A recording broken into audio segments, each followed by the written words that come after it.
On the streets of Cape Town is known as Mark 1, and the walls of the city are his canvas. Mark 1 entered the underground world of graffiti and street art more than 20 years ago. The self-taught artist says taking art to the streets makes it accessible for everyone and breaks down the perception that art is exclusively for the rich.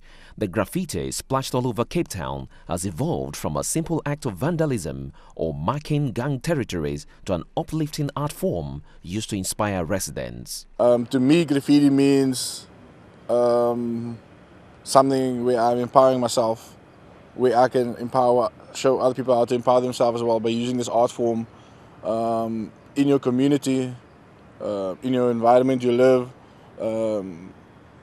It's something you can teach yourself without having to give so much money to go into an art institute. Mark 1, who says he is inspired by the 80s graffiti artists and hip-hop culture, also lends his talents to business owners who are looking for a unique storefront design.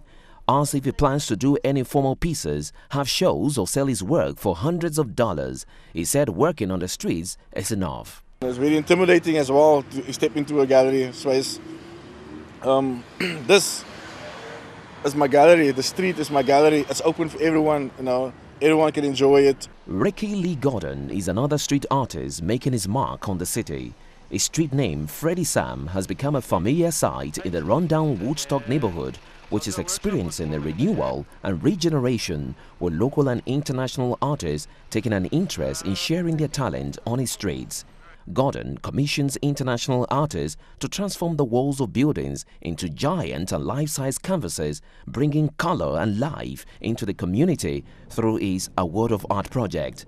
He says he believes a creative revolution is happening, and the murals across his suburb are evidence of that. A personal philosophy that removing the greyness from the soul of the city is the job of artists, musicians and poets. I feel like our creativity needs to be egoless and more about community and more about inspiration.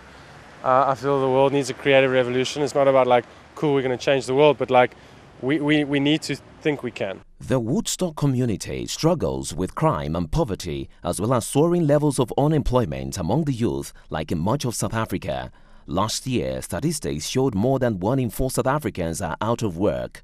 After much negotiation, Cape Town city authorities have allowed street artists to express their creativity by relaxing bylaws and granting permission to paint in specified public spaces. Residents don't seem to mind it either. Many say they quite enjoy seeing art on the streets and that the graffiti gives Cape Town character.